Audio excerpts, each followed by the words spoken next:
안녕하십니까. 저기 카이스트 문술미래전략대학원에서 일하고 있는 김형준입니다. 저 왔다 갔다 하면서 얘기해도 되죠? 네. 네. 아니 뭐 제가 여쭤봤으니까. 네. 제가 오늘 이 요청을 주셨을 때 사실 저는 글로벌 스케일로 항상 이제 지구 전체를 보고 있어서 한국 안에 있는 지역에 대한 것을 잘 모릅니다라고 말씀을 드렸었는데, 그래도 좀 더 전반적으로 이런 것들을 소개 부탁을 주셔서 기쁜 마음으로, 영광스러운 마음으로 여기서 이야기를 하게 되었습니다. 그래서 지금 오늘 저는 전반적으로 기후변화에 대한 얘기를 할 건데요.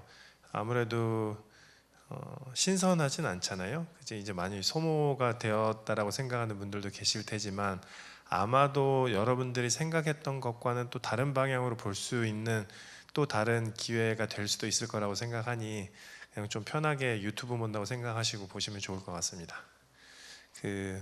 이 사진은 이제 다들 잘 아시죠? 이 사진은 아폴로 17호가 1972년 12월 7일에 우주에서 찍은 영어로는 The First Illustrative The Full Disc Shot이라고 하는데, 그러니까 우주에서 찍은 거의 최초의 지구 사진이라고 생각하시면 됩니다. 이쁘게 생긴.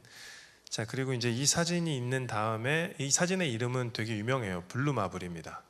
이 블루마블이라는 사진이 있는 다음에 지구를 우리가 이제 물의 혹성이라고 부르게 되었어요. 근데 보시게 되면 다 물입니다. 파란색 다 물이에요. 근데 파란색만 물인 게 아니라 이 하얀색도 물입니다. 구름도 물이고 얼음도 물. 그래서 그 다음에 녹색도 상당 부분이 물이에요.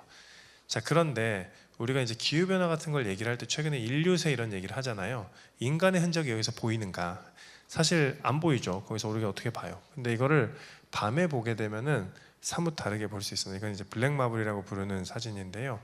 이 왼편에 있는 거를 저는 인류세 지구라고 하고, 오른편에 있는 것을 자연 지구라고 합니다. 이 왼편에 이제 나이트라이트, 그러니까 밤에 불빛이 보이지 않습니까? 얘네들이 결국에 우리가 굉장히 많은 에너지를 이용을 해서 에너지를 사용하고 있다는 증거이라고 할 수가 있겠죠. 그래서 기후변화를 좀 이렇게 간단하게 표현을 해보면은, 산업혁명 이후에 인간이 사회경제 발전을 추구를 해왔고, 그러면은 이 사회경제 발전은 에너지를 필요로 하게 됩니다. 그래서 에너지를 만들었을 때 필연적으로 온실가스를 배출했었고, 배출된 온실가스는 지구를 따뜻하게 만들었죠. 따뜻하게 만든 지구는 보다 많은 재해를 발생을 시켰고, 그 다음에 얘는 우리들에게 다시 사회경제적인 피해를 주게 되었습니다. 사회경제 발전을 추구하면서 결국엔 우리에게 다시 사회경제적인 피해를 주고 있는 이런 안타까운 고리가 기후변화라고 할 수가 있고요. 자, 그럼 이 문제에서 벗어나기 위해서 우리가 할 수 있는 건 이 어딘가에 고리를 끊으면 될 것 같습니다.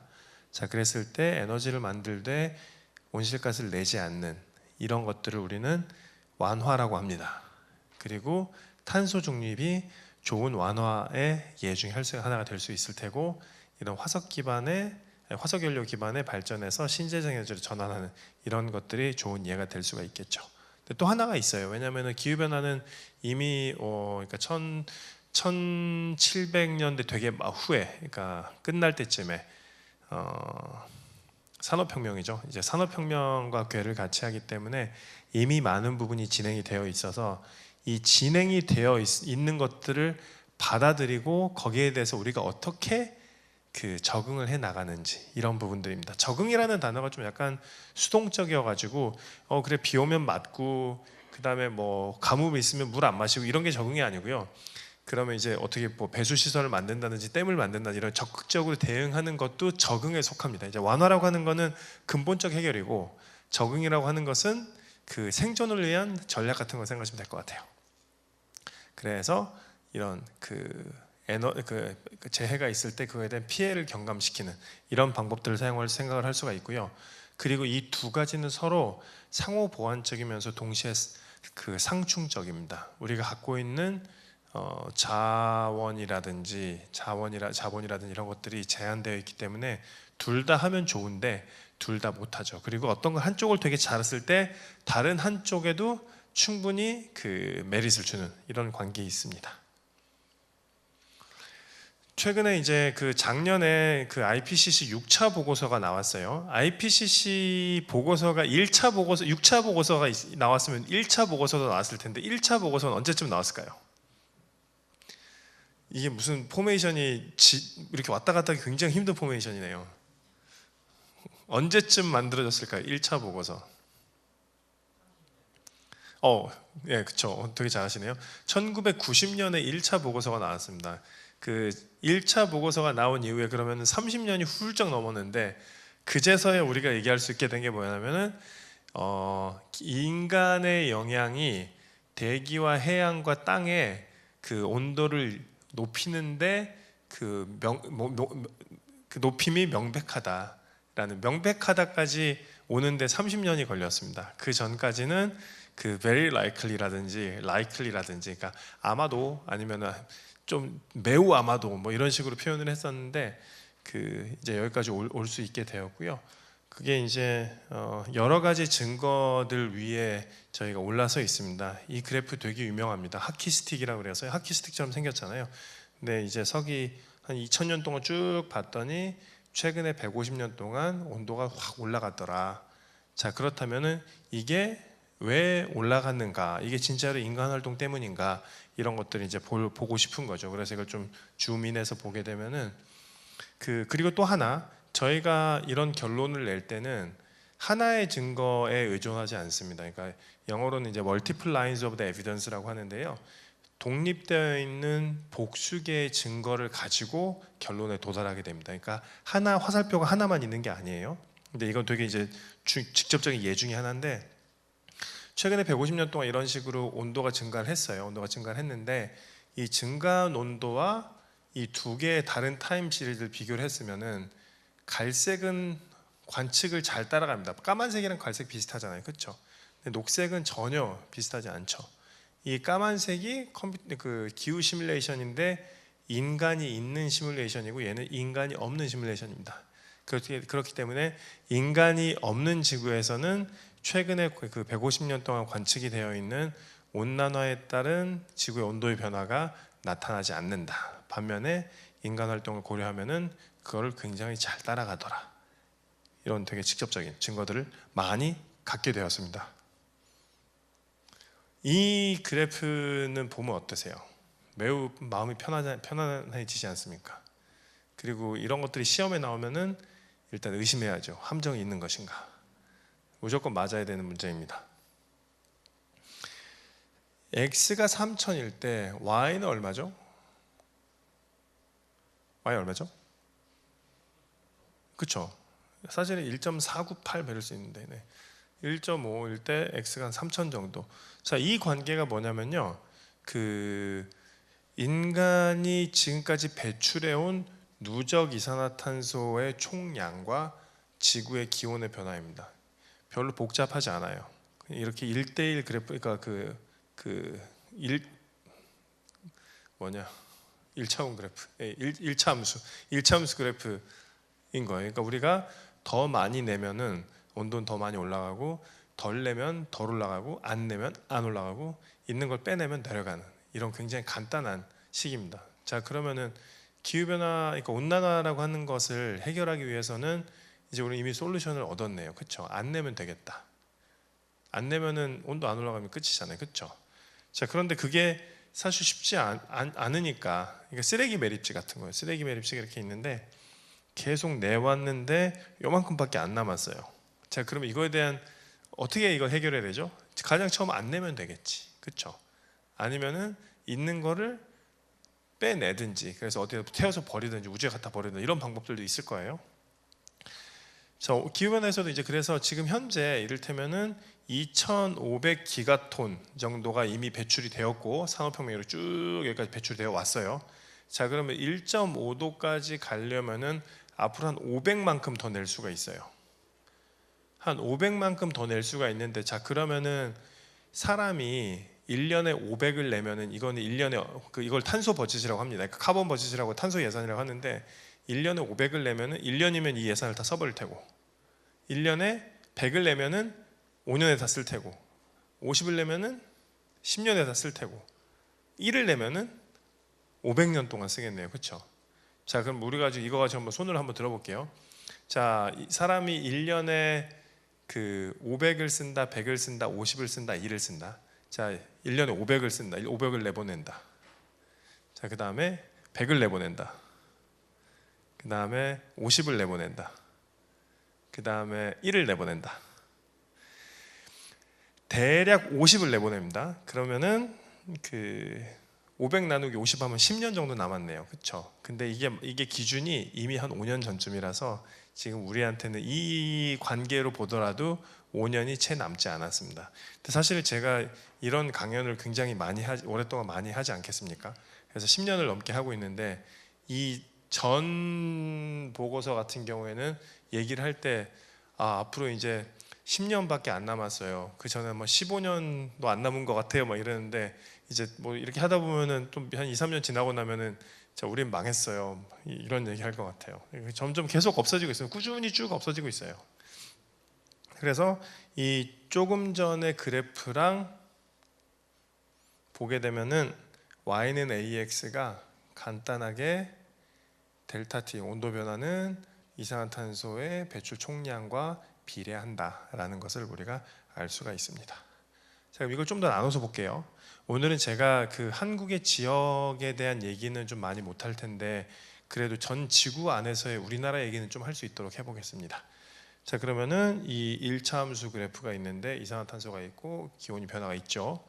자, 얘를 그 산업화 전에서 산업화 후로 이산화탄소가 증가하고 지구의 기온이 올라가고 얘를 좀 더 줌인해서 보게 되면은 확대해서 보면은 미국이 배출한 양, 중국, 러시아, 독일, 영국, 일본 어쩌고 한국. 전 세계에서 지금까지 배출한 양이 이만큼인데 전 세계 국가가 200개 좀 안 되죠. 한 200개 정도 되는데 그 중에서 한 10%가 한 80%를 다 설명을 하네요. 게다가 미국은 혼자 한 20% 설명하고, 그렇죠? 자, 그런데 아까 이게 1차 함수니까 비례관계라고 했으니까 이거를 온도로 바로 변화하는 것도 가능하겠어요. 예를 들어서 지금까지 지구의 기온이 1도가 올랐다고 한다면 좀 더 올랐는데 이미 미국은 혼자서 한 0.2도를 올렸어요. 중국도 0.15도 정도 올렸나 보다. 그렇죠? 자, 그럼 한국은 이게 어느 정도일 것 같아요? 한 1.5% 정도 됩니다. 그렇다면 우리나라는 전 세계 기온의 0.015도 정도를 올렸구나 라고 생각하시면 됩니다. 이런 얘기를 들으면 약간 어떠세요? 지금 기후변화 가지고 잠깐 뭐 감축하고 뭐 NDC 얘기하고 뭐 되게 사회에 스트레스 주고 하는데 우리는 별로 한 게 없잖아 라고 생각할 수 있잖아요. 그렇죠? 저는 그렇게 생각하거든요.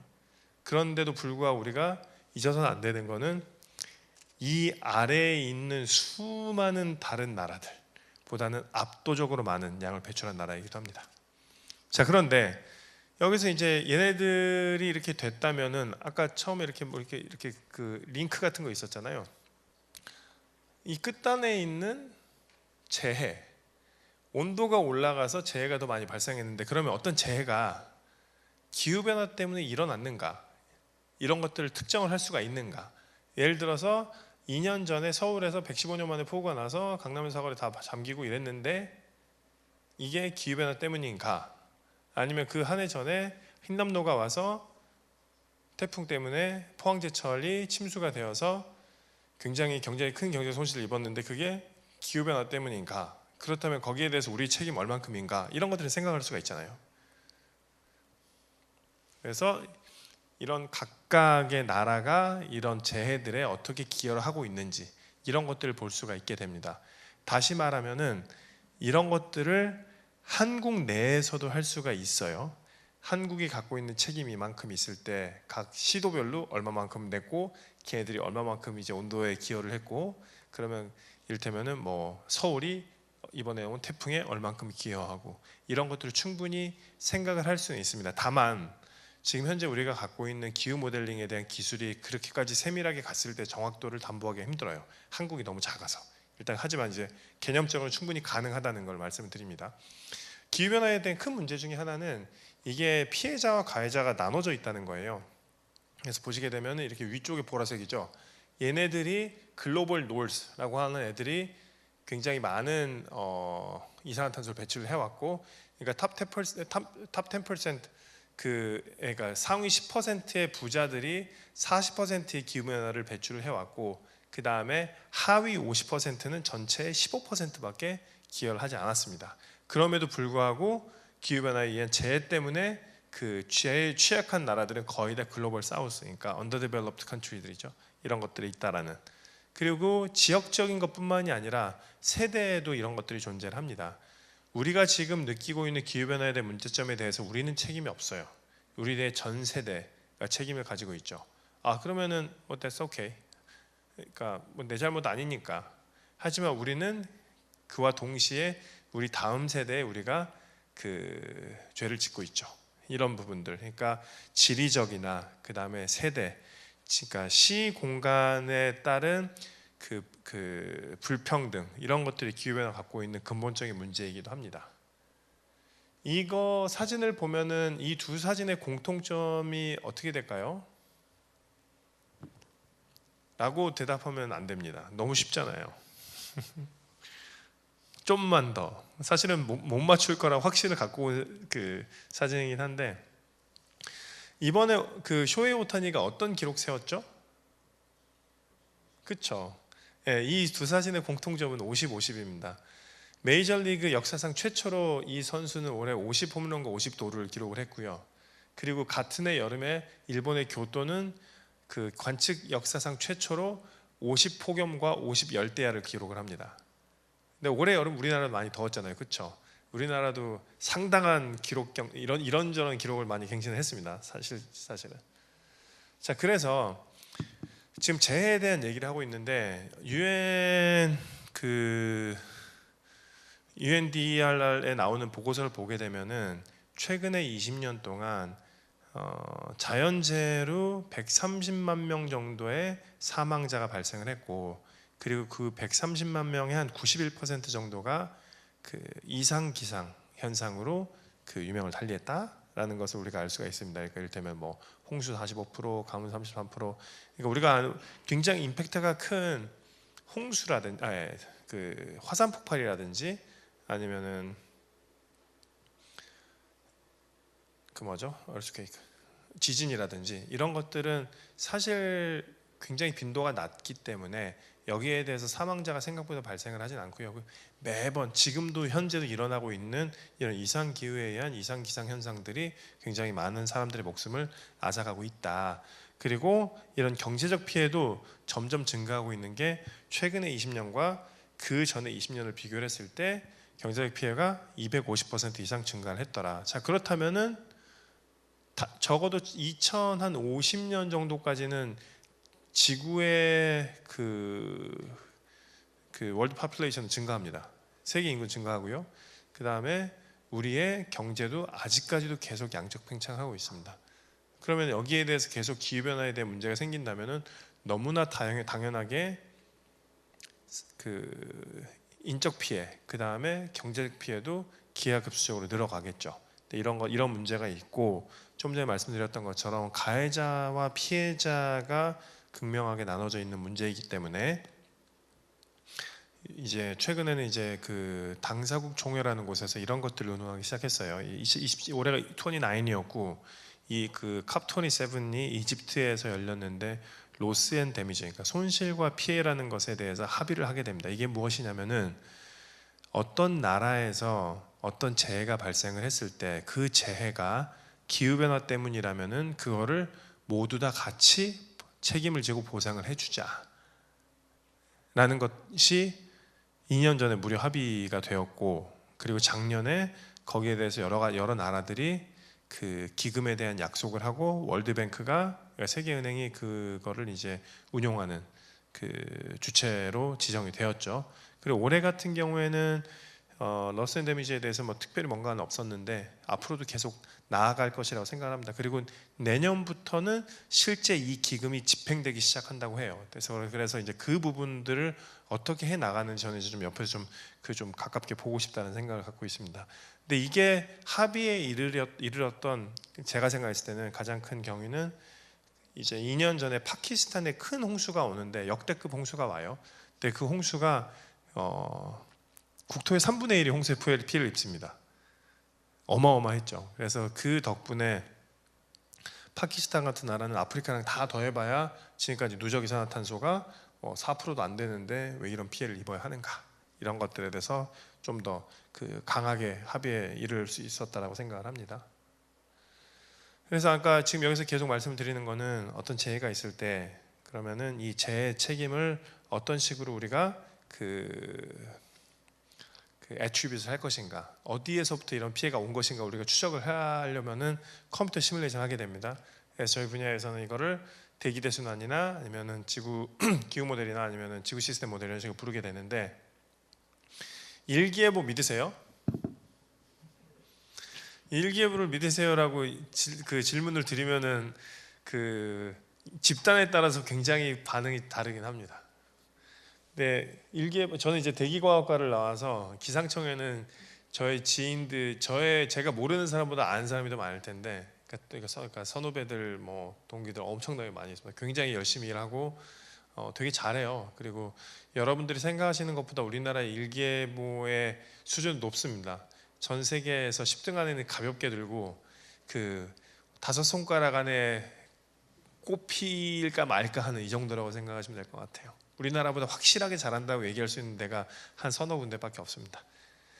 자, 그런데 뭐 지금 일기예보를 믿거나 믿지 않거나 하나 아마도 동의를 해주실 거라고 하는 거는 적어도 10년 전, 20년 전보다 훨씬 낫죠. 지금이 일기예보가, 그렇죠? 자, 그런 식으로 과학은 계속 발전해 나가고 있습니다. 이 사진을 보시게 되면은 이 오른편과 왼편이 나눠져 있는데 중간에 나눠져 있죠, 이렇게. 근데 글로벌 피처를 보게 되면 비슷해요. 이제 라지 스케일은 다 이제 얼추 다 이어져 있고 같은 지구를 보는 것 같은데, 이 오른편은 우주에서 찍은 지구이고 왼편은 디지털 트윈입니다. 컴퓨터로 시뮬레이션한 시점이에요. 그러니까 컴퓨터 시뮬레이션이, 그러니까 기후 시뮬레이션이 이제 지구 스케일로 봤을 때는 상당한 재현성을 가지고 있다. 그리고 저는 이것들을 보고 메타버스라고 부릅니다. 그래서 이제 이 메타버스라고 하는 것을 그 여러 가지 측면에서 볼 수가 있는데, 이게 좀 더 이쁘게 보였으면 좋았을 텐데, 그 저희가 직접 시뮬레이션하는 전 지구의 강입니다. 그래서 여러 군데서 이렇게 강들이 쭉 펼쳐져 있고, 그러면은 컴퓨터 시뮬레이션 하면 언제는 뭐 물이 더 많고 언제는 물이 더 적고 할 거 아니에요. 자, 그래서 이거를 예를 들어서 이제 지구에다 이제 얹어봤어요. 지구에서 얹어봤더니 뭐 아마존에도 강이 흐르고 미시시피도 있고 뭐 여기저기 쭉 있습니다. 자, 그렇다면은 사람이 있는 지구와 없는 지구의 시뮬레이션해서 빼게 되면은 이 강물의 차이가 인간 활동에 의한 차이가 되겠죠. 예를 들어서 아마존 빨간색이고 동아시아 지금 파란색이죠, 그렇죠? 콩고 같은 데가 빨간색이고, 이게 2022년 시뮬레이션인데요. 자, 이 말은 무슨 말이냐면은 2022년에 아마존은 인간 활동에 의해서 평소보다 물이 더 적었고 가물었고, 동아시아는 인간 활동에 의한 온난화 때문에 평소보다 물이 더 많았다, 홍수가 많았다. 여러분 2년 전에 생각해 보시면은 아, 그렇네라고 생각할 수 있을 거예요. 그래서 이런 얘기를 할 수가 있죠. 좀 약간 극단적인 메시지일 수 있는데, 재작년에 있었던 동아시아에 있는 그 홍수의 피해의 굉장히 많은 부분은 인간 활동에 의한 그 온난화에서 비롯되었고, 만약에 로스 앤 데미지가 실제로 작동을 한다면, 그리고 우리나라랑 중국이나 일본이 충분히 저개발 국가라면은 그때 입었던 피해는 전 세계가 함께 보상을 해줄 것이다 라고 생각할 수도 있어요. 자, 그렇다면은 이거를 어떻게 좀 더 그 정량적으로 이런 것도 왜냐하면 우리가 지금 50원도 깎으려고 항상 열심히 이런저런 사이트 가면 사잖아요. 쿠폰 쓰고 막 이러잖아요. 자, 그렇다면 어떻게 이것들을 좀 더 합리적으로, 그 다음에 방위를 가지고 얘기를 할 수 있을까 보게 되면은 이런 PDF가 있습니다.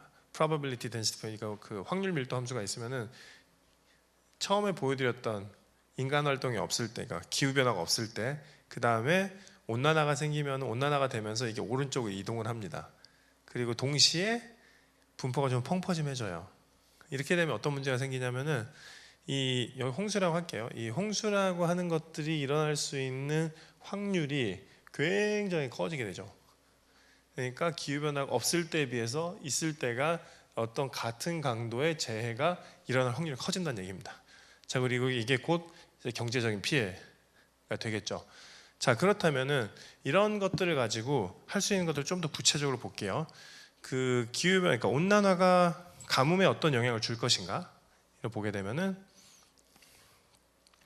예를 들어서 그러니까 과거 최악이라고 할 수 있는 그냥 141년 중에서 최악의 가뭄이라고 하는 거가 언제 다시 오는지, 이를테면 한 5년 정도 있다가 오는지, 그 다음에 한 뭐 10년 정도 있으면 어떻게 되는지, 어느 정도 시간이 지나면은 그냥 돌아오지 않는 강을 건너는지. 이게 무슨 말이냐면은 예를 들어서 재작년에 있었던 서울에 왔던 폭우가 올해도 오고 내년에도 오고 내후년에도 오고 계속 매해 오게 된다면은 우리 어떻게 해야 되죠?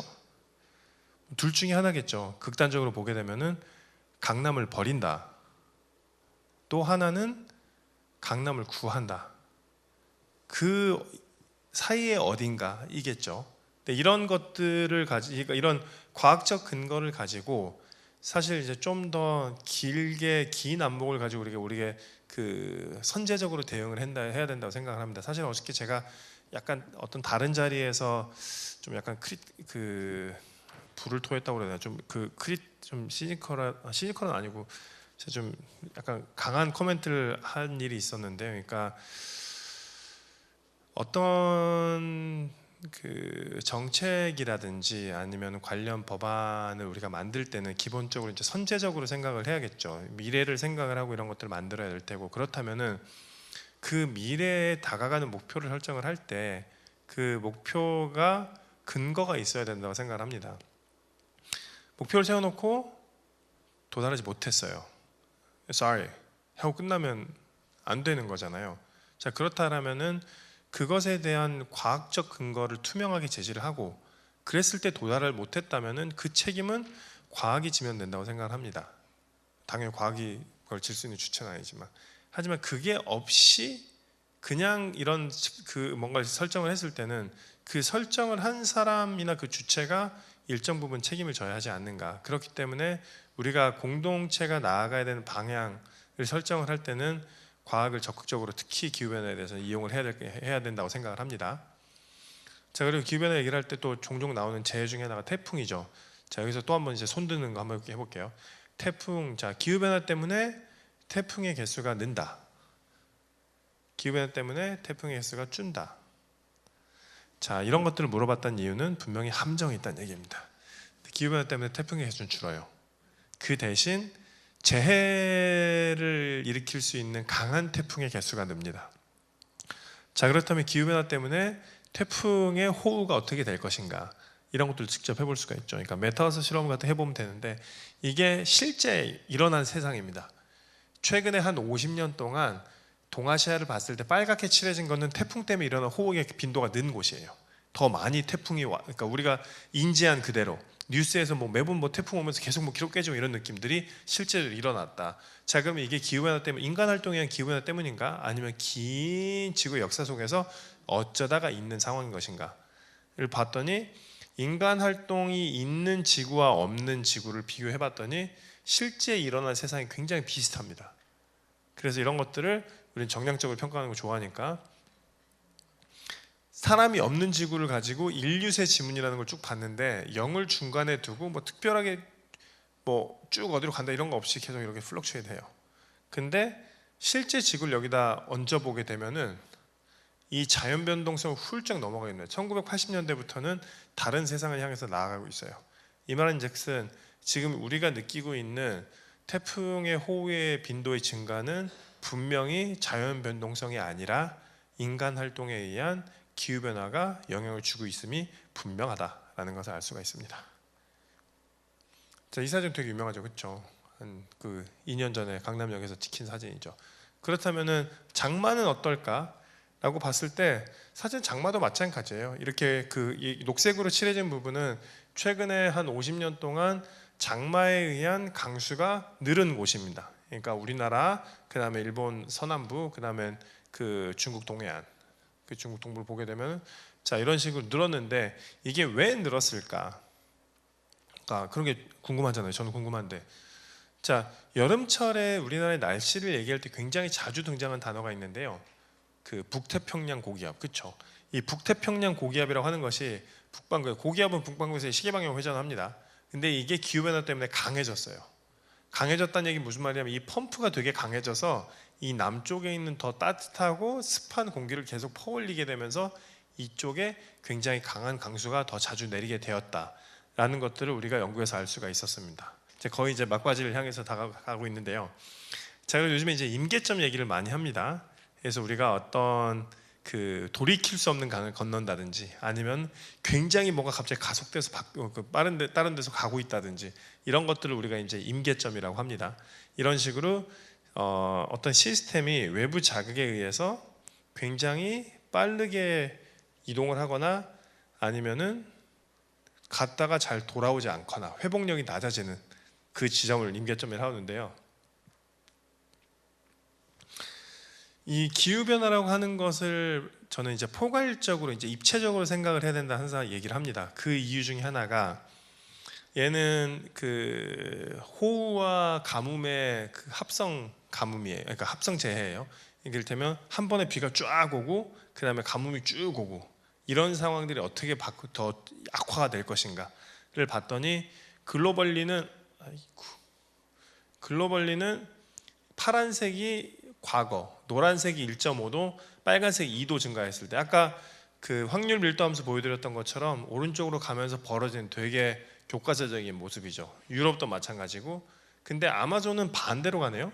아마존은 이런 패턴이 온난화가 진행이 되면서 약해지는 거예요. 제가 또 특이할 만한 건 우리가 살고 있는 동아시아는 강해지는데 노란색이랑 빨간색이랑 비슷해요. 이 말은 무슨 말이냐면은 1.5도랑 2도랑 차이가 별로 없다는 얘기입니다. 임계점이 현재란 얘기예요. 우리가 지금 우리 동네에 있는 이 호우랑 가뭄 시스템은 지금 굉장히 빠르게 진행이 되고 있다는 얘기입니다. 이건 무슨 말이냐면은 지금 막거나 아니면은 2도에 막으면 된다는 얘기예요. 이 측면에서 우리나라는 기후변화 그런 식으로 리저널리 막을 수 있는 건 아니지만 가뭄을 보게 되면은 아마존 같은 경우에는 오른쪽으로 이동한다는 얘기는 얘는 더 가뭄이 더 많이 발생한다는 얘기고 온난화에 대해서. 근데 빨간색이랑 노란색이 비슷하네. 이 말은 여기도 지금이 임계점이라는 얘기입니다.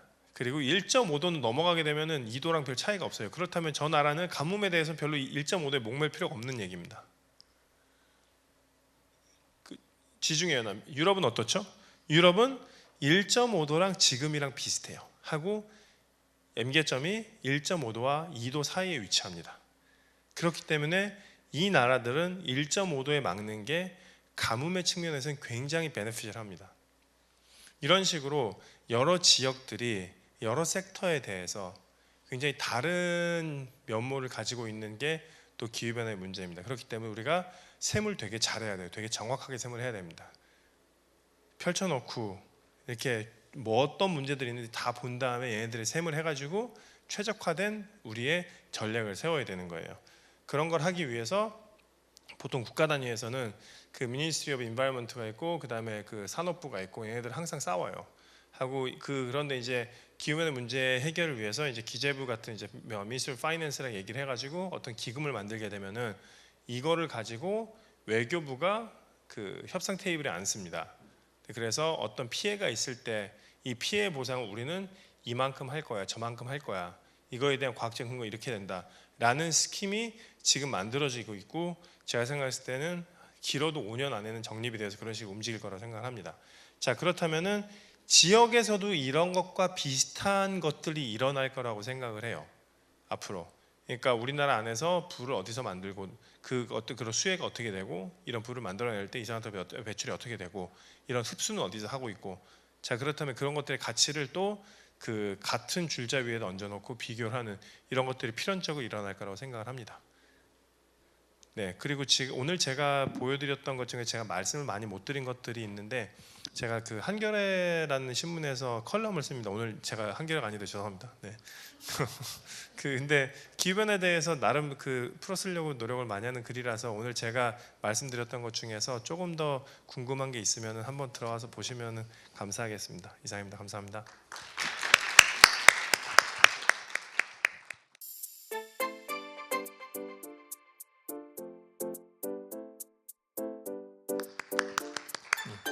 반갑습니다. 전북연구원의 김동량입니다.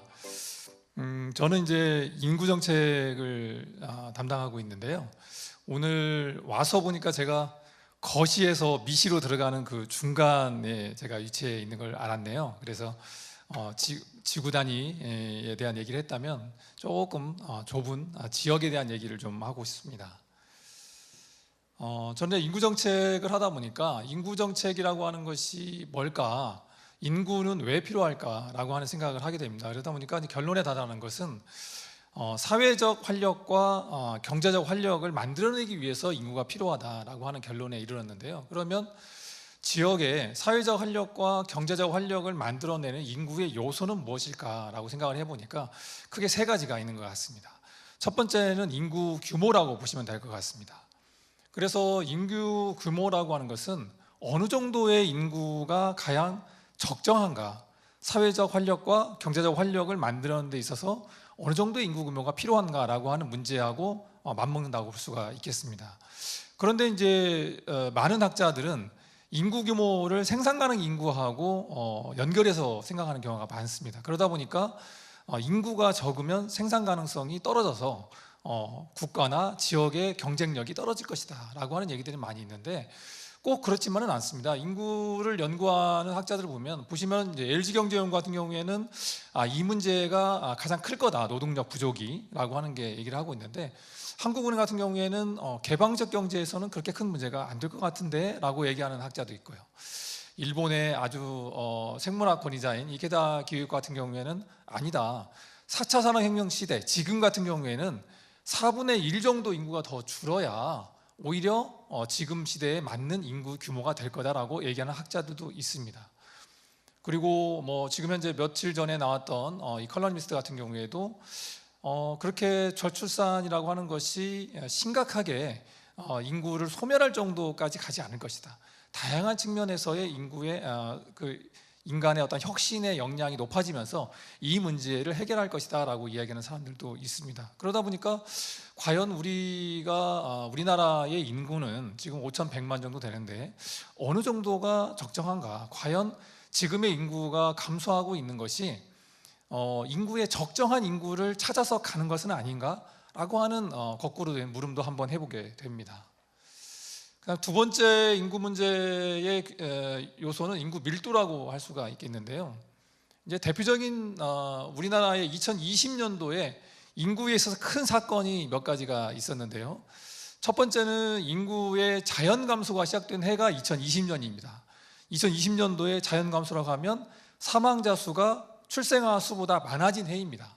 정확히는 2019년 12월부터 우리나라는 자연 감소가 시작됐고, 통계적으로는 2020년부터 자연 감소가 시작됐습니다. 그런데 또 하나의 사건이 2020년도에 일어나는데요. 그게 뭐냐면 수도권 인구 집중이 밀도가 50%를 넘어선 것이 2020년입니다. 그러니까 우리나라의 인구 사에 있어서 2020년은 굉장히 기념비적인 해입니다. 그러면 인구가 수도권에 집중된다고 하는 것이 어떤 문제가 있느냐? 보시면은 지금 주요국 인구 비중 현황들이 나타나 있는데요. 지금 50%를 넘어가는 OECD 국가 중에 거의 우리나라가 유일하고요. 그러면 인구의 밀도하고 국가의 경쟁력의 관계는 어떻게 되느냐? 사실은 약간의 반비례성을 가지고 있습니다. 그러니까 수도권 인구 집중이라고 하는 것이 국가의 경쟁력 차원에서는 그렇게 큰 도움이 되지 않는다라고 하는 연구들이 실제로 있습니다. 이게 이제 국토연구원에서 연구한 미래도시 연구인데요. 밑에 있는 그림이 보시면 어떤 그림 같나요? 이게 이제 경쟁적으로 이 국가 지역들이 경쟁적으로 이 발전을 하게 되면 어떻게 발전할 거냐, 앞으로 미래에. 수도권이 강원권과 충남권까지 큰 원을 하나 그리고 부울경이 작은 원을 그리면서 약간의 왜곡된 아령 형태로 국가가 발전할 것이다, 이렇게 얘기를 하고 있습니다. 그렇다고 하는 것은 국토의 발전이 왜곡적으로 발전하면서 국가의 경쟁력이 떨어진다는 얘기를 하고 있는 거거든요. 바로 어떻게 하면 우리나라의 어떤 균형적인 인구의 분포가 우리나라의 경쟁력하고도 밀접하게 관계되어 있다고 하는 것을 증명하는 그림이라고 할 수가 있겠습니다. 실제로 한국은행에서 최근에 연구한 바에 의하면 OECD의 에서 하고 있는 그 규모만큼 우리나라가 따라가면 출산율이 얼마나 높아질까라고 하는 연구를 했는데요. 시뮬레이션을 돌려보니까 가장 영향을 미치는 요소가 이 인구 밀도를, 수도권의 인구 집중을 완화하는 것이 가장 출산율을 높이는 전략 중에 하나이다라고 하는 결과가 나올 정도로 이 인구 밀도를 해결하는 것은 굉장히 중요한 인구 정책에 있어서 숙제라고 할 수가 있겠습니다. 그 다음에 세 번째는 인구 구조라고 볼 수가 있겠는데요. 인구 구조하면 이렇게 그림들이 있습니다. 피라미드형, 마름 모형, 역피라미드형. 근데 미래에는 폭포수 모양이 될 거라는 얘기도 있습니다. 폭포수 모양이라고 하는 것은 처음에 인구가 태어나서 죽을 때까지 거의 같은 인구가 그대로 올라갔다가 일정한 수준이 되면 그대로 떨어지는 형태로 전환될 거다라고 하는 얘기도 있을 정도로 인구 구조가 계속 변화하고 있는데요. 저는 이제 인구 구조 얘기를 하면 많은 분들이 고령화를 더 인구 구조에 있어서 문제로 생각하는데, 저는 인구 구조에 있어서 가장 핵심적인 문제는 청년층이라고 생각하고 있습니다. 왜냐하면 혁신을 만들어내는 주체가 청년이기 때문입니다. 성공한 100대 기업에서도 10대, 20대, 30대가 만들어낸 기업이 60%를 차지합니다. 잘 아시는 것처럼 페이스북 같은 경우에 마크 저커버가 19살에, 데일 같은 경우는 18세에 만들었고요. 마이크로소프트 빌 게이츠가 20살 때 창업한 기업입니다. 그러면 청년이라고 하는 얼마나 우리 지역에 청년이 있느냐 하고, 우리 지역에 다양한 문제가 나타나는데 이 문제를 혁신적으로 해결할 수 있는 역량이 있느냐는 거의 밀접한 관계가 있는 겁니다. 그래서 지역에 청년이 얼마나 있느냐라고 하는 것은 지역의 혁신 역량을 얼마나 가지고 있는가와 밀접하게 가지고 있어서, 이건 국가적 차원에도 마찬가지죠. 그래서 저는 이 세 가지 문제 중에서도 가장 혁신과 결정적인 문제를 연결을 가지고 있는 것은 인구 구조다. 그 중에서도 청년의 인구 구조를 얼마나 가지고 있느냐, 바로 이 인구 구조 안에서 20, 30대의 청년 구조를 우리가 얼마나 확보하느냐가 굉장히 중요한 인구의 숙제가 되고 있다, 이렇게 말씀을 드리겠습니다. 지금까지 인구정책 하면 대부분 인구를 어떻게 늘릴 거냐라고 하는 데에 숙제가 있었습니다. 그러다 보니까 보시는 것처럼 저출산 고령화, 과거에는 인구정책이라는 말이 없었죠. 저출산 고령화위원회라고 하는 용어만 있었을 뿐입니다. 그래서 저출산 고령화라고 하는 말로만 인구정책을 추진해왔는데, 이 문제는 말 그대로 인구의 구조적 문제를 해결하기 위한 부분에 초점이 가 있는 겁니다. 그런데 우리나라가 총 인구가 감소하기 시작했죠. 인구는 어떻게 감소합니까? 늘어납니까? 또는 감소합니까? 두 가지밖에 없습니다. 하나는 자연적으로 인구가 늘어나는 것을 하나 있고, 두 번째는 사회적으로 늘어나거나 감소합니다. 그런데 우리나라는 2020년을 기점으로 해서 아까 얘기한 대로 자연적 감소가 시작됐고 사회적 감소도 시작됐습니다. 그래서 우리나라는 이제 총 인구가 감소하고 있는 시대에 살고 있습니다. 그러면 총 인구가 감소하는 시대에도 여전히 우리가 인구가 증가한다고 하는 것을 기준으로 놓고, 증가해야 한다고 하는 기준을 놓고 인구 정책을 펼쳐야 할 거냐라고 하는 질문을 하게 되는 거죠. 그래서 우리는 인구가 감소한다는 것을 인정한 상황에서 어떤 인구 정책을 할 거냐, 인구가 감소하는 것에 따른 적응과 대응을 우리가 어떻게 할 거냐라고 하는 것이 새로운 형태의 인구 정책의 숙제로 등장을 한 겁니다. 그래서 아까 얘기한 대로 얼마나 인구의 균형적 분포를 만들어낼 거냐, 아니면 외국인 같은 경우는 영국의 인구 정책 중에서도 얼마나 혁신적인 인력을 우리나라에 들어오게 할 거냐라고 하는 거. 인구가 감소하다 보니까 국토의 효율적 이용은 어떤 식으로 할 거냐라고 하는 것들이 인구 정책의 패러다임으로 들어오기 시작했다라고 하는 거죠. 그다음에 마지막으로 인구가 감소하다 보니까, 그전에는 인구 정책 하면 무조건 주민등록상의 인구를 기준으로 해서 인구 정책이 펼쳐졌습니다. 대표적으로 우리나라의 예산, 그 다음에 인프라, 투자, 이런 것들이 대부분 다 인구를 기준으로 합니다. 5년마다 5년마다 국토종합발전계획이라고 하는 걸 수립을 합니다. 나라에서도 수립을 하고 지자체에서 수립을 하게 되는데요. 그 기준이 뭐냐? 국토종합발전계획의 기준이 주민등록상의 인구입니다. 인구에 따라서 인프라가 필요하고 도시에 따른 시설들이 필요해지고 행정 서비스가 필요합니다. 그런데 인구가 감소하면 우리는 그러면 더 이상 도로, 항만을 줄여나가야 될까요? 바로 이 지점에서 숙제가 생긴 거죠. 그러다 보니까 우리가 어떤 지점의 인구를 가지고 국가 정책을 수립할 거냐라고 하는 고민을 하다 보니까 작년에 인구 감소 지역 지원에 관한 특별법이 만들어지면서 새로운 인구 개념이 들어왔습니다. 법적 인구 개념이 들어온 게 바로 이 생활인구라고 하는 개념이 들어온 겁니다. 생활인구는 주민등록 인구 플러스 외국인 인구 플러스 체류 인구입니다. 그래서 과거에는 중요하지 않았던 주민등록상의 인구가 아니었던 인구 중에 하나가 있죠. 바로 이 체류 인구입니다. 통근이나 통학이나 관광이나 휴양을 위해서 우리 지역으로 들어오는 인구들도 인구로 보자. 왜냐하면 인구가 필요한 이유가 지역의 사회적 활력과 경제적 활력을 높이기 위해서 그렇다고 한다면 거기를 이 주민으로 인구를 대체할 수 있는 새로운 인구를 찾다 보니까 이 생활 인구를 찾은 겁니다. 제가 체류 인구에 대한 연구를 2017년부터 하기 시작했는데요. 그때 우리 지역에 들어오는 관광객 수를 보니까 외국인 관광객이 7명 들어오면 우리 지역에 한 사람이 쓰는 1년간 쓰는 소비액하고 맞먹습니다. 이 얘기는 뭐냐면 외국인 관광객 7명이 들어오면 주민으로 인구 1명을 대체한다는 겁니다. 일반 숙박관광객은 우리나라의 내국인 숙박관광객은 23명이 오면 되고요. 그 다음에 그냥 당일 관광객은 73명이 오면은 주민으로 인구 1명을 대체합니다. 바로 그런 차원에서 보자면 앞으로 인구가 주민으로 상의 인구가 절대적으로 부족하고 감소하는 시대에는 굉장히 중요한 정책 중에 하나가 바로 이 생활 인구를 통한 인구의 활력을 높이는 정책으로 전환될 거다라고 하는 겁니다. 그러면 어떤 지역으로 과연 인구가 이동하는가라고 하는 것이 궁금해지게 되죠.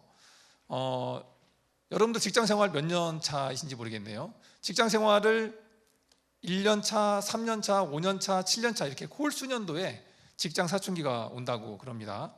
그 얘기는 뭐냐면 나의 꿈이 무엇이었나? 내가 지금 다니고 있는 직장이 나의 삶을 윤택하게 하는 것이 맞나? 라고 하는 질문을 하게 되고 스스로 이 문제를 해결하기 위한 결정을 하는 나이대가 연차가 1357 홀수로 온다고 그럽니다. 그래서 실제로 일본 같은 경우에 학자가 연구를 해보니까 직장인들이 7년 차에 그만두는 경우가 굉장히 많다고 합니다. 여러분들도 7년 차가 넘었다면 고민을 해봐야 할 때가 되지 않았나 싶은데요. 7년 차가 되면 내가 원래 살려고 했던 꿈을 찾아서 직장을 그만두거나 아니면 새로운 꿈을 찾아서 도전하는 시기가 상당히 많이 만들어진다고 합니다. 실제로 이렇게 자기의 삶과 일을 결합하는 방식으로 뭔가를 만들어가는 노력들이 전 세계적으로 나타나고 있습니다. 그래서 보시는 것처럼 미국에서는 아티자나 운동이라고 해서 내가 만든 생산물로 우리만이 공유하고 있는 어떤 레시피 이걸 가지고 만드는 생산품이 더 가치 있게 팔리기도 하고요. 내가 취향하는 소비와 그 다음에 가치 있다고 생각되는 것을 중심으로 삶을 꾸려가는 사람들이 많이 늘어나고 있습니다. 이런 것들을 과거보다 훨씬 더 힙하다고 느끼는 그런 청년들이 늘어나고 있는 거죠. 그러다 보니까 거기에다가 그냥 기술이 발전하다 보니까 내가 어디에서 일하는가가 그러니까 도시에서 일하는가 아니면 시골에서 일하는가가 중요한 게 아니라 내가 무엇을 하는가가 더 중요한 거죠.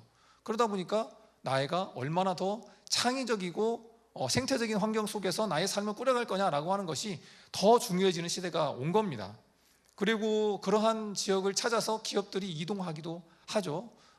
대표적으로 이런 전 세계적인 어떤 그런 흐름들 속에서도 포틀랜드에 가면은 킴포크가의 도시인 포틀랜드에는 나이키, 그 다음에 콜롬비아 이런 기업들이 본사가 여기에 있는 것처럼 뭔가 이제 그러한 인간의 어떤 삶의 가치를 추구하는 방향으로 사람들이 이동하고 있다라고 하는 거죠.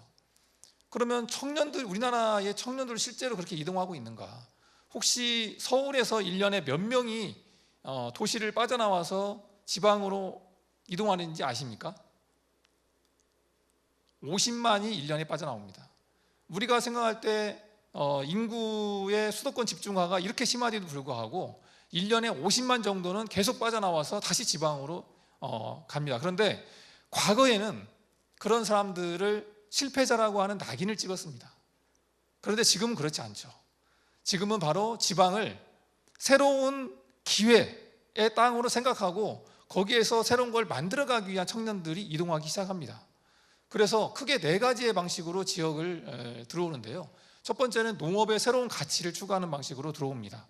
특히 저는 전북 특별자치도에서 왔는데요.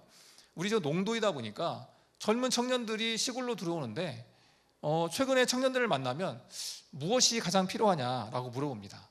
시골에 왔으니까 농사 짓는데 뭐가 필요한가? 기계가 필요한가? 아니면 뭐가 필요한가 물어보는데 가장 필요한 것이 택배 박스 지원 좀 해줬으면 좋겠다라고 하는 얘기를 합니다.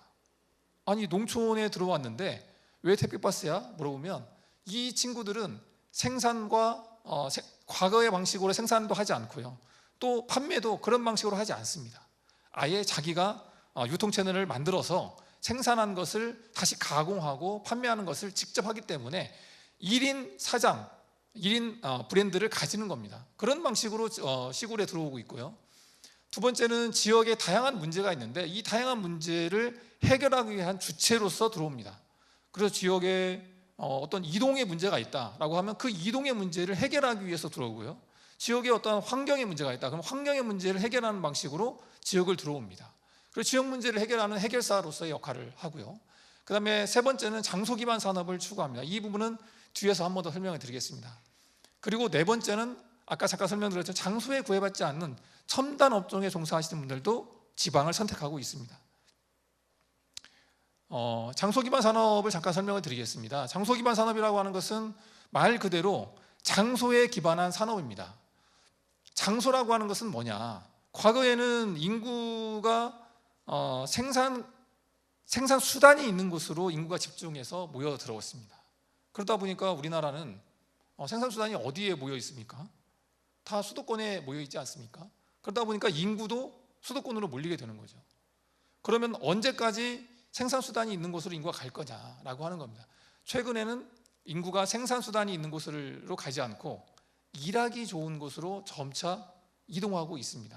이것이 하나의 트렌드고 저는 앞으로 이 현상은 더욱더 가속화될 거라고 보고 있습니다. 그러다 보니까 그 장소가 가지고 있는 힘, 그것은 저는 이제 사람과 공간과 기술로 보고 있습니다. 그러니까 그 장소가 가지고 있는 매력을 만들어내는, 이야기를 만들어내는 또는 라이프 스타일을 만들어내는 사람이 있습니다. 그리고 이 사람들이 만들어낸 이야기가 실체화된 공간을 만들어내죠. 그것이 랜드마크가 되고 문화유산이 되고 생태 환경에 대한 의미를 부여하는 방식으로 공간이 만들어집니다. 그리고 지역에서만 만들어지는 소재, 또 지역에서만 전해져 내려오는 생산 방식, 이런 것들이 기술입니다. 그래서 독창성과 고유성과 창의성을 만들어내는데 이 세 가지가 결합함으로써 만들어내는 것이 바로 장소 기반 산업의 매력입니다. 그리고 이 세 가지가 있는 곳으로 사람들이 이동하기 시작합니다.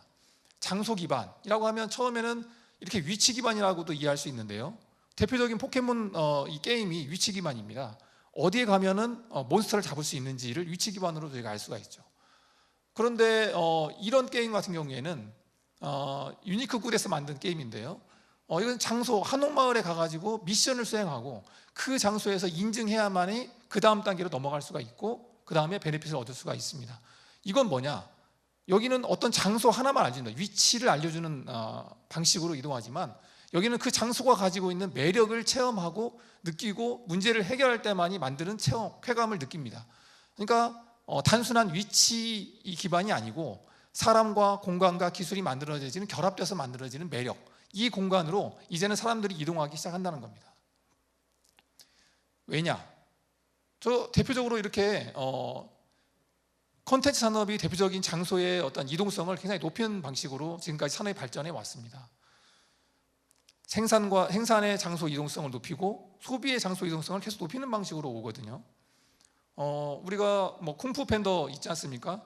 쿵푸하고 팬더 전부 다 중국 건데 사실은 생산은 미국의 디즈니에서 생산하고 또 미국에 가서 소비하고 전 세계가 소비하지 않습니까? 그런 방식으로 발전해 왔다는 거죠. 하지만 인구 감소 시대에 과연 이런 방식으로 계속 장소성을 이동하는 방식으로 산업이 발전하는 것이 올바른 것이냐라고 하는 고민을 해봅니다. 그러면 생산 수단이 있는 곳으로 인구가 이동했다면 거꾸로 이제는 사람들을 오게 하려면 장소에 기반한 방식으로 산업을 다시 육성하면 되지 않을까? 산업이 장소를 계속 멀리하는 방식으로 장소의 이동성을 높이는 방식으로 발전해 왔다면 이제는 장소의 이동성을 낮추는 방식으로 산업을 발전을 한번 해보자 라고 하는 방식으로 저는 장소 기반 산업을 한번 제안을 드립니다. 그래서 이 장소 기반 산업은 과거로 돌아가자는 것이 아닙니다. 농업 사이로 돌아가자는 것이 아니고 기술이 발전했기 때문에 장소의 이동성을 최대로 높이는 방식이 기술입니다. 그렇다면 이 기술을 가지고 장소에 입힌다면 장소에 와서 그 장소에 가야만 그 상품이나 서비스의 가치가 높아지는 산업들을 우리가 장소에서 육성을 한다면 그 장소 기반 산업을 통해서 지역의 활력이 다시 돌아올 수 있지 않을까라고 하는 솔루션에서 시작된 산업입니다. 그래서 장소 기반 산업을 분류해 보면 실제로 장소 기반 제조, 장소 기반 컨텐츠, 장소 기반 체험, 이 세 가지 형태의 산업들이 지역에서 이미 만들어지고 있습니다. 대표적인 사례를 몇 가지 말씀드리면요, 지금 우리 지역의 프롬 히어라고 하는 이 업체인데요, 장인들은 이 장소 기반 산업의 대표적인 사례 중에 하나입니다. 그 지역에 나는 특산품, 그 지역에만 전해져 내려오는 생산 기술, 그 다음에 그 기술을 계속 이어져 내려오는 사람, 이 세 가지가 결합된 것이 이 장인 산업인데, 이 장인 산업은 굉장히 시장으로부터 고립되어 있는 게 사실입니다. 그래서 소비자와 이 장인의 생산 방식을 연결해 주자고 해서 만들어진 것이 바로 프롬 히어라고 하는 플랫폼입니다. 이 플랫폼은 소비자가 요구하는 상품을 장인들과 연결해서 콜라보를 시켜줍니다.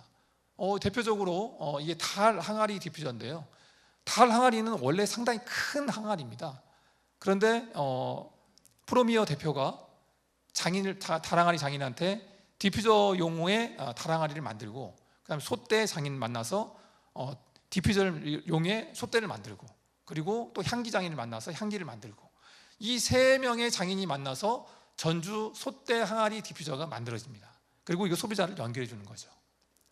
근데 이제 이 프롬 히어의 가장 안타까운 것은 이 인터넷을 통해서 판매를 하다 보니까 장소의 이동성, 생산의 장소 이동성은 낮췄는데 판매의 장소 이동성은 또 아직은 높거든요.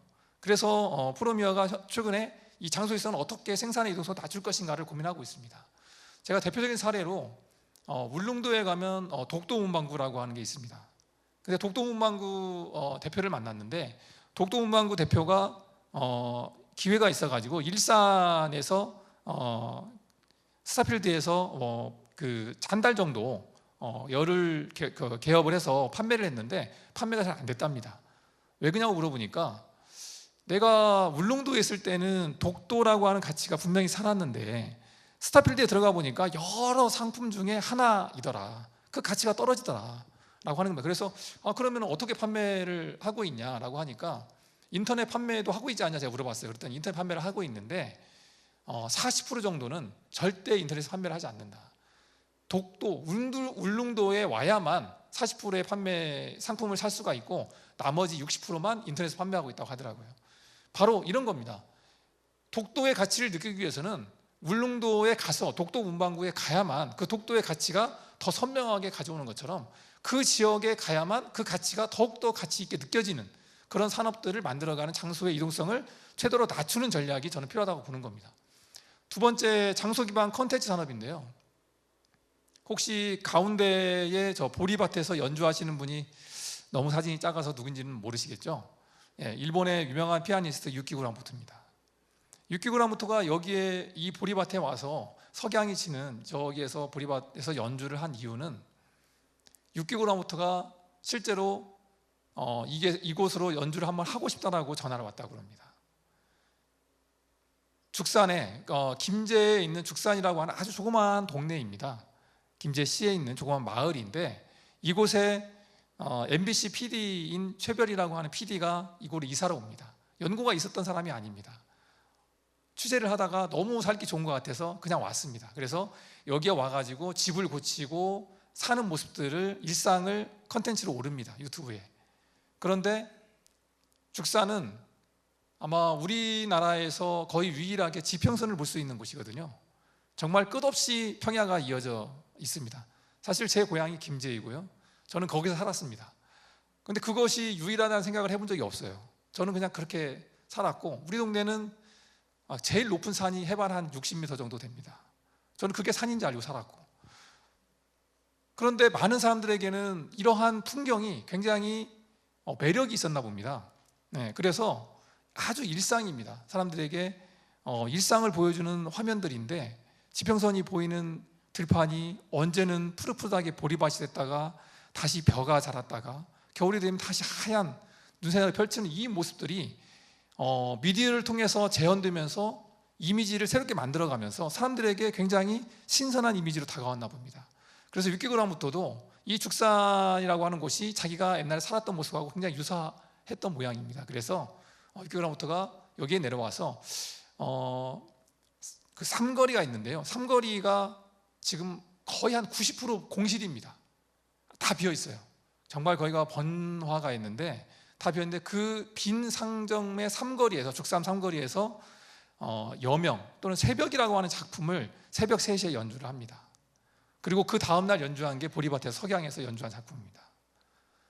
한번 그 유튜브를 통해서 오늘이라고 하는 채널로 들어가서 한번 보시는 걸 제가 권해드리는데 정말 감동적이고 무언가 모르게 이렇게 가슴에 뭔가 감동이 밀려오는 그런 장면들인데, 바로 이 최별 PD가 이 시골 라이프를 쭉 유튜브로 영상을 연재를 하면서 많은 사람들에게 죽산에 이런 곳이 있느냐, 김제에 이런 곳이 있느냐라고 하면서 사람들이 하나둘씩 오기 시작했습니다.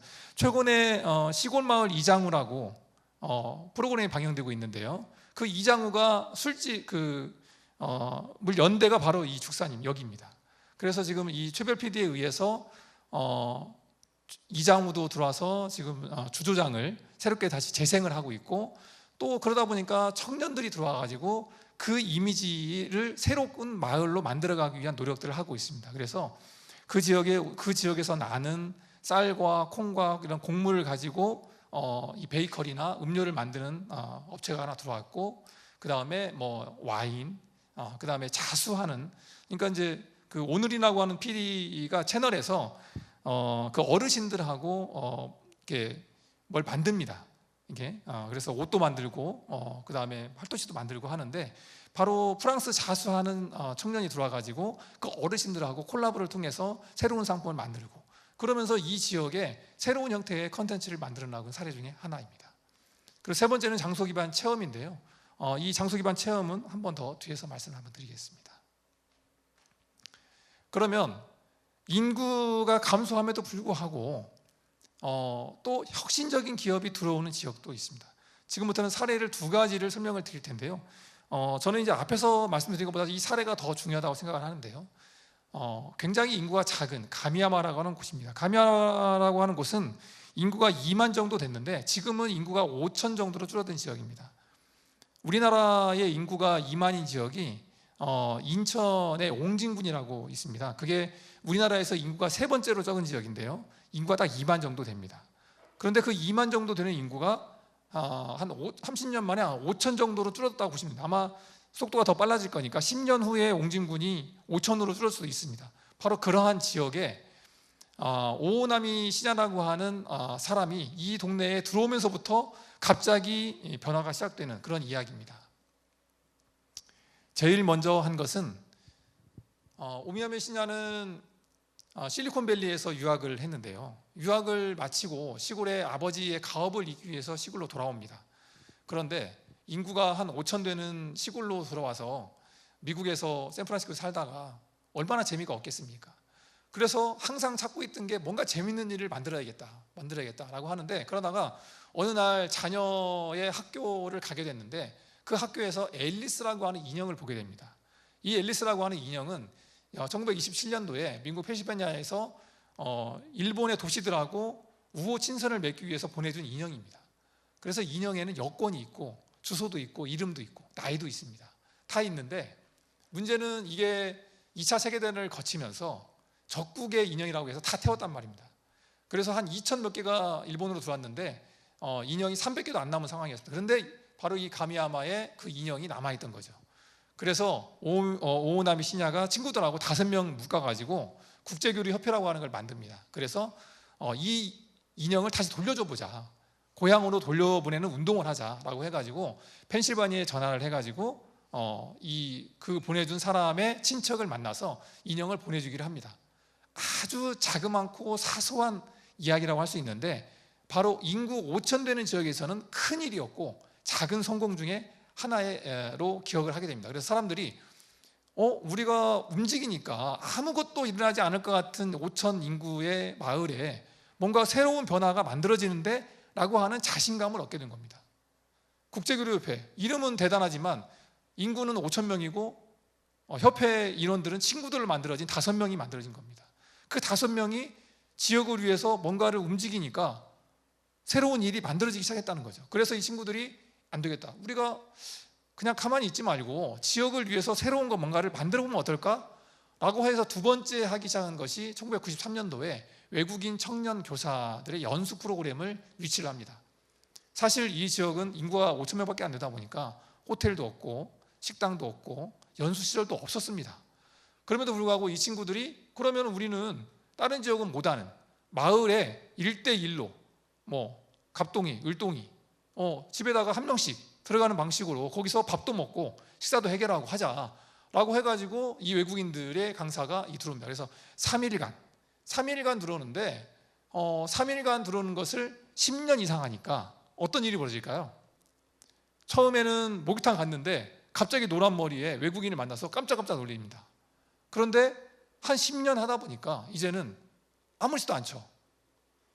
외국인이 길거리를 돌아다니도 그런갑다, 손짓 발짓으로 다 얘기도 하고 밥 먹었냐고 인사도 하고, 그리고 목욕탕에서 만나도 이제 이상하지 않고. 그런데 여기에 99년도에 예술가 아티스트 레지던스까지 들어옵니다. 자, 이게 바로 이제 예술가들을 우리 지역으로 불러들이는 건데 똑같습니다. 숙박시설이 없기 때문에 이 예술가들을 각각 가가호 집으로 불러들이고, 이분들이 예술가를 부르면서 조건을 하나 걸었는데 그게 뭐냐면 지역 사람들하고 함께 무언가를 해야 된다라고 하는 조건을 걸었습니다.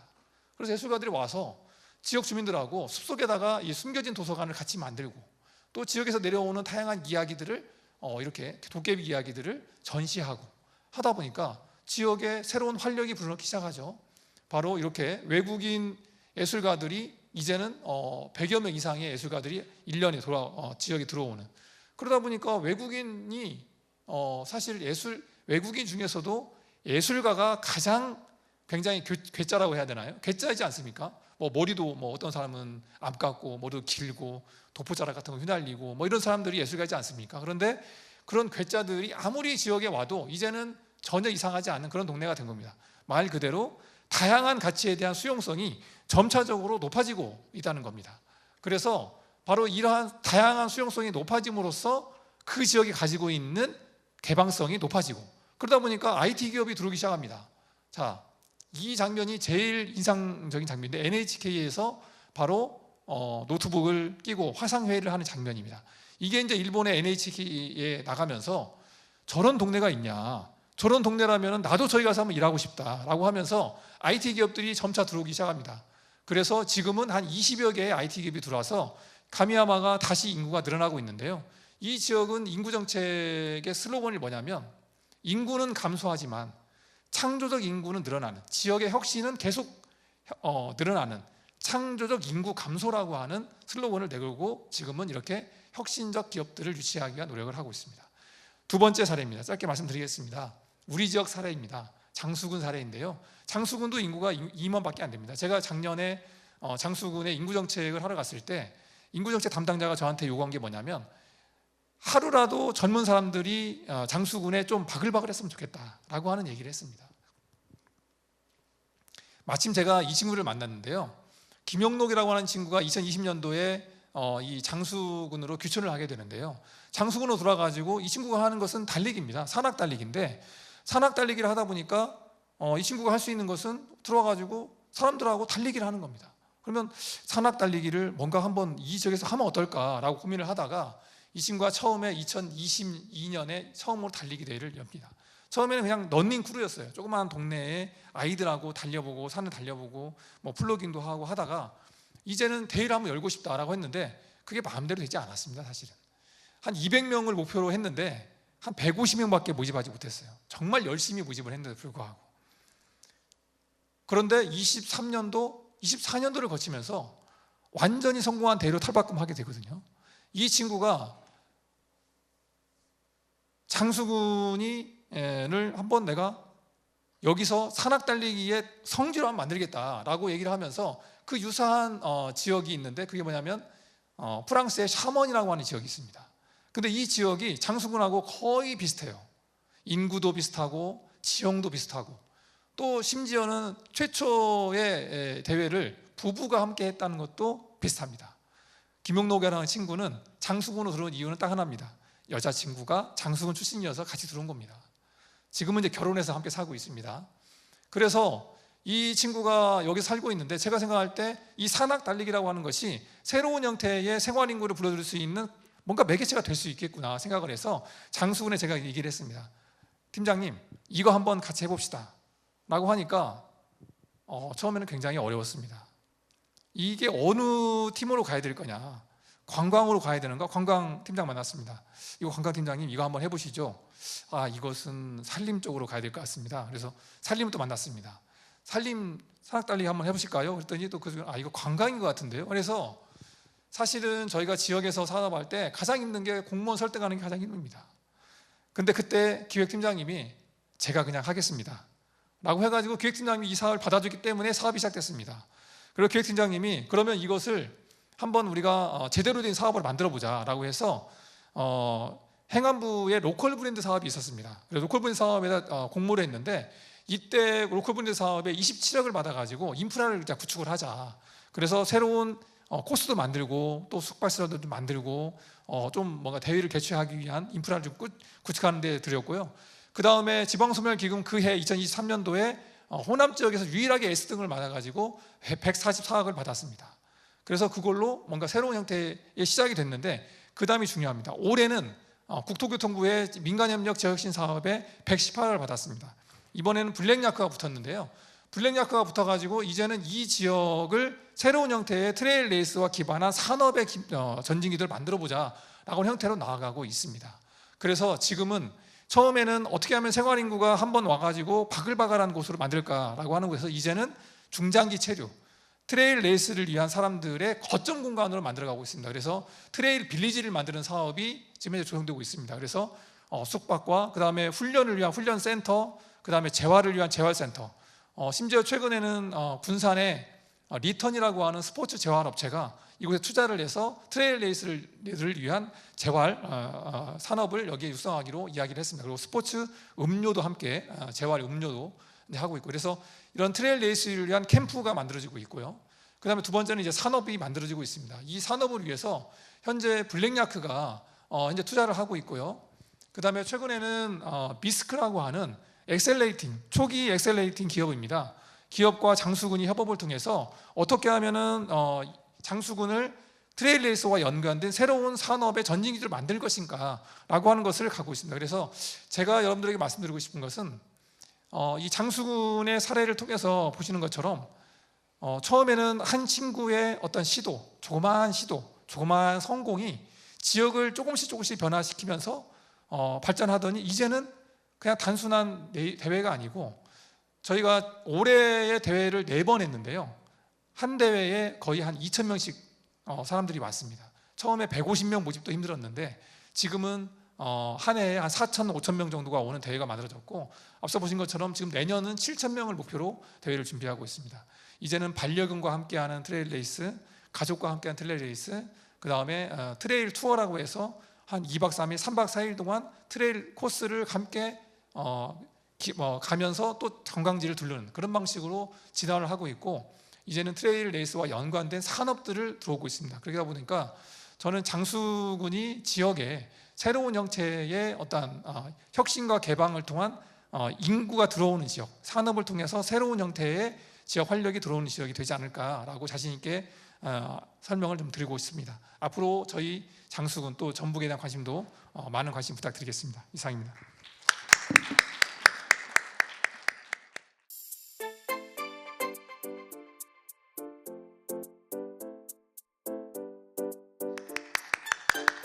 네, 안녕하세요. 농업회사법인 밭주식회사 대표 이미수입니다. 반갑습니다. 네, 앞서 김동영 연구원님께서 워낙 지역 특화 그 발전 방향에 대해서 잘 발표를 해주셔가지고 저는 그 사례 중 하나로 생각하시면 될 것 같고요. 시간이 오버된 관계로 좀 빠르게 짧게 좀 발표를 하도록 하겠습니다. 요즘에는 파란색 창에 춘천이라고 검색을 하면, 예전에는 보통 춘천 닭갈비 막국수가 제일 먼저 나왔는데요. 요즘에는 감자빵, 또 그 키워드에 한 몫을 하고 있습니다. 그래서 새로운 지역 면물이 탄생한 지 이제 5년 정도가 돼서요. 저는 이제 9년, 지금 이제 내일 모레 한 해가 바뀌면 10년이 되고요. 4년 정도 1인 기업으로 시작을 했다가 6년 전부터 법인화를 하게 되면서 지금 87명의 크루들과 함께 춘천에서 감자빵이라는 것을 만들고 있는 법인의 대표입니다. 저희는 이렇게 귀여운 캐릭터를 가지고 있는 춘천 감자빵이라는 브랜드를 운영하고 있고요. 매장은 사진상으로는 되게 커 보이는데 밑면적 30평에 1, 2층에서 60평, 요 공간에 1년에 70만 명의 관광객분들이 오시고 연에 한 80억 정도의 매출을 올리고 있습니다. 제가 왜 이 일을 시작하게 됐는지 간략하게 말씀을 드릴게요. 전 세계에는 3,000종의 품종이 있다고 합니다. 빨주노초 파남보, 뭐 생강처럼 생기고 고구마처럼 생기고 다양한 색깔의 감자가 있는데 우리나라 국립종자원에는 100종 미만 종류가 등록되어 있고 그 중에서도 뭐 하얀색 감자 한두 품종만 보급되어 있는 게 현실이었어요. 그래서 왜 그런가 보니까 심지 않다 보니까 또 팔리지 않다 보니까 심지가 않고 심지 않다 보니까 또 알 수 없는 이런 순환이 일어나더라고요. 좀 종의 다양성, 식량 주권 이런 중요하고 조금은 전 관심 가지지 않았던 부분이기도 한데 저한테 되게 놀라웠던 거는 농가 소득에도 직접적인 영향이 미친다는 거였는데요. 동네 할아버지께서 20년 전 가격이랑 지금이랑 감자값이 똑같다 이런 말씀 하시길래 분명 감자를 계속 더 비싸게 사 먹고 있는데 무슨 소릴까 싶어가지고 제가 진짜 AT센터에 직접 검색을 해서 찾아보니까 물론 코로나 전 기준이긴 합니다만 정말 20년 동안 감자값이 밭대기에서 거래되는 금액이 크게 변하지가 않더라고요. 수도비, 이제 부동산비, 인건비, 그러니까 물류비라고 하죠. 유통되는 데에 비용이 발생하는 것을 제외한 농가들이 직접 유통상에 판매되는 그 감자 원물의 가격이 정말 크게 변화되지 않는 게 사실이었어요. 그게 왜 그런 거 보니까 예를 들어서 뭐 옷가게에 갔는데 사이즈도 똑같고 뭐 색깔도 똑같고 뭐 재질이 모든 게 다 똑같다면 가격만 가지고 판단을 하잖아요. 그래서 이제 저는 처음에 유통하시는 분들이 되게 나쁜 분들이어서 농민들한테 되게 저렴하게 가격을 주나 이렇게 생각을 했는데 그게 아니고 가락시장에 정말 가봐도 다 하얀색 감자에 가격 경쟁만 하다 보니까 이제 마케팅에서는 마지막까지 좀 하지 말아야 지양해야 될 게 이제 가격 경쟁이라고 하잖아요. 너 죽고 나 죽고 치킨 게임을 하게 되니까. 근데 그런 농민들이 계속해서 이제 하얀색 품종 하나밖에 없다 보니까 특별하게 차별점을 만들기가 어렵고 그래서 가격 경쟁만을 해야 하는 그런 시장의 한계를 또 알게 되었습니다. 그래서 이런 산지 폐기 모습을 많이 보셨을 건데 이게 저희 아버지의 일이기도 했습니다. 저희 아버지께서는 이런 다양한 품종을 이제 농사를 지으셨고요. 저희 아버지신데 자세히 보면 이제 고구마 GOGU라고 해서 고구마라고 되어 있는데 그 감자 미국에 이제 원래 고구마는 영어로 스윗 포테이토잖아요. 근데 저희가 고구마처럼 생긴 감자가 있어서 고구마 감자를 이제 미국에 저희가 이제 그 품종을 수출을 했습니다. 그래서 강원도 하면 감자인데 미국에는 아이다호라는 곳이 있어요. 그 미국의 감자 생산의 3분의 1을 담당하는 우리나라의 강원도 같은 곳인데요. 오파라고 올가닉 포테이토 어소시케이션이라는 줄임말인 오파라는 유기농 감자 협회에서 브리더, 육종가, 그리고 파머, 농부, 그리고 마케터 전 세계의 다양한 분들을 초대를 해서 일주일 동안 그 전해에 다양한 품종을 미리 심어놓고 다 같이 그 품종들을 수확하면서 요리를 해먹고 같이 이야기를 하는 그런 곳에 초대를 받게 된 거예요. 그래서 우리 고구마 감자가 정말 이게 보라 감자도 영어로는 바이올렛인데 저희가 한국어로 보라 감자라고 이제 수출을 했었는데 정말 보라 감자가 심겨 있더라고요. 그래서 정말 우리가 우리나라에서 개발된 그런 고구마 감자, 보라 감자가 몇 헥타르에 심겨 있는 걸 보면서 정말 이렇게 아빠가 말했던 그런 일들이 그 식량 주권, 뭐 종의 다양성, 그리고 농가 소득에 대한 부분들이 이런 거구나라는 걸 알게 됐고 그러면서 제가 디자인과를 접고 춘천에 내려가서 감자 농사를 돕게 됩니다. 그래서 지금은 뭐 200억 매출이다, 직원이 100명이 넘는다, 뭐 투자를 받고 사업을 한다라는 이제 이런 이야기를 하니까 주변에서는 너 정말 아빠 잘 만났다라는 이야기들을 많이 하는데, 사실 7, 8년 전만 하더라도 사실 거의 육두 문자만 안 썼다 뿐이지 아빠한테 정말 원망 섞인 많은 말들을 하곤 했어요. 왜 이제 회사 잘 다니고 있는 딸을 불러다가 이런 일을 시켰느냐부터 시작해서 혼자 하면 되지, 그 나라가 하는 일 아니냐, 막 이런 말들도 많이 하고 왜 이런 일을 하냐라고 했었는데, 제가 이제 처음 그래서 춘천에 내려가서 뭐라도 해야 되니까 제가 경영학을 부전공을 했는데 이수를 하진 못했고요. 그냥 이제 공부만 했었는데 ROI라는 개념을 배웠습니다. 그래서 투자 대비 수익률을 좀 계산해 보기 위해서 뭐 토지, 우리가 하고 있던 임대료, 그리고 인건비, 아까 그 사진이 예전에 이제 이 정도, 이 강당 높이 정도가 돼요. 저 감자 톤백이 쌓여 있는데 한 톤백이 1톤 정도가 들어가거든요. 제가 나중에 알고 보니까 저 때가 좀 공황 장애였던 것 같아요. 막 저 감자를 보고 있으면 숨이 막히고 심장이 두근두근 거리고 막 눈물이 나기도 했거든요. 왜냐면 강원도가 감자를 가장 늦게 캡니다. 10월 정도에 캐는데 제주도 봄 감자가 한 3월이면 또 나와요. 그래서 또 그 3월, 이듬해 3월, 4월까지 또 감자를 팔지 못하면 또 묻어야 되는 상황이 발생되거든요. 그래서 이걸 어떻게 하고 하다 보니 아까 전에 왜 그럼 이제 아빠한테 이제 그 말을 한 거죠. 왜 이런 일을 하느냐라고 했을 때 아까 그런 우리나라의 정말 우수한 품종을 아무도 지킬 사람이 없고 당신께서 그런 일을 하고 싶고, 그리고 그걸 계산했을 때는 연애에 막 거의 수억씩 저희 아버지가 손해를 보고 있는 상황들이 일어나고 있었고, 그래서 제가 그때 당시에 제가 만약에 8년 전에 이 일을 시작할 때 제가 막 100억의 매출을 달성하고 싶고 뭔가 기업이 되고 싶고 이런 마음으로 시작했다면 중간에 좀 오래 가지 못했을 텐데, 그때 당시 시작을 할 때 저희 아버지께서 노후 자금이 계속 없어지고 있고 그냥 이남이의 셋째로서 좀 부모님의 노후 자금이 이렇게 버닝되지 않고 그냥 이걸 지속 가능하게만 좀 하고 싶다. 그래서 이 사업을 시작하게 됐습니다. 너가 돌을 들고 있는데 1분 30초짜리 영상인데 잠깐 보고 올게요. 이런 말씀 되게 많이 해주셨거든요. 그러니까 포기하는데도 타이밍이 있거든요. 강원도 춘천에서 감자 농사를 짓고 있는 이미소라고 합니다. 보라벨리라는 감자를 가공해서 기능성 가정 간편식을 개발해서 또 판매하고 있고, 또 감자밭을 바라보면서 커피를 한 잔 마실 수 있는 농장 카페를 작게 운영 중이에요. 처음에 28살에 카페 사장에 뭐 만들어서 판매한다고 하지, 감자 농사 짓지 하니까 너 그럼 금수저야? 아니에요. 호주에서 2,800만 원을 벌어와서 첫 창업을 시작했고요. 크라우드 펀딩으로 30만 원 성공을 해서 이제 지속적으로 사업을 하고 있습니다. 제가 사업을 시작할 때 저는 저희 아버지가 저한테 미소야 너 다 하는 거 좋아. 너가 돌을 들고 있는데 힘들면 발등이 찍기 전에 내려놔. 이런 말씀 되게 많이 해주셨거든요.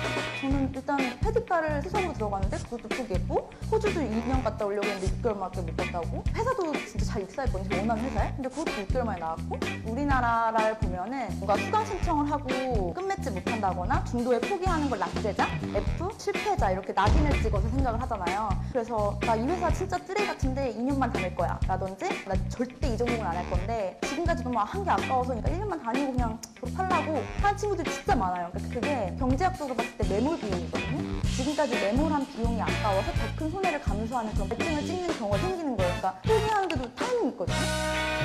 이제 경제학적으로 그게 절대 매몰 비용을 생각하지 말라고 하거든요. 지금 손실난 종목을 그대로 가지고 있는 것보다 좀 더 오를 만한 종목에 다시 투자하는 게 기회비용 측면이 좀 더 낮기 때문이에요. 결국 제가 페디카를 포기하면서 경영학과를 공부해서 창업을 할 수 있었고요. 호주 6개월 만에 갔다 와서 시간을 벌었다는 그런 제 생각에 창업에 도전할 수 있었고, 사실 누구나 다 저만한 크기 자기의 독을 갖고 있잖아요. 거기에 경험이라는 걸 담아야 되는데 그게 가득 차 있는 상태에서는 절대 담을 수가 없어요. 다른 걸 한다는 건 포기가 수반되어야지만 사실 선택할 수 있는 거거든요. 실패나 포기가 결국 과정의 수순이지 그게 결과는 아니기 때문에 그냥 포기나 중도, 하차도 그냥 괜찮다는 걸 말씀드리고 싶어요. 저가 해보니까 정말 괜찮더라고요. 네, 6년 전 영상인데 말 정말 빠르지 않나요? 네, 진짜 2배속이 아니라 정배속입니다. 제 말을 정말 빨리 해요. 그래서 어떻게 감자빵을 개발했는지 짧게 좀 설명드리려고 영상을 갖고 왔고요. 그런 나중에 알고 보니 그 린 스타트업이라고 하더라고요. 빠르게 도전하고 빠르게 MVP 모델을 시장의 반응을 확인하고 계속 피보팅을 하면서 이제 상품을 이제 변경해 가는 건데, 처음에는 이제 감자의 다양한 품종이 있다 보니까 설명하기 위해서 뭐 설명서를 직접 만들어서 원물을 팔아보기도 했고, 택배를 이제 온라인에 올렸더니 정말 잘 나가더라고요.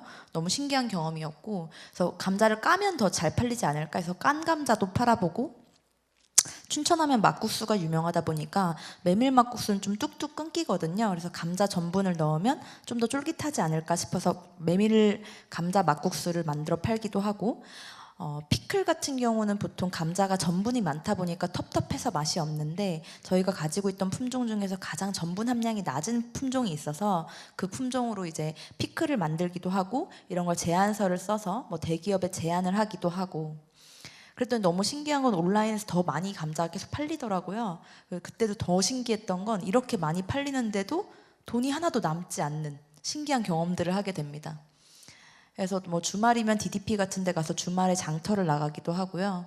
그러다가 이제 그 중소기업 중기부에서 진행했던, 제가 폐업 경력이 있었기 때문에 제도전을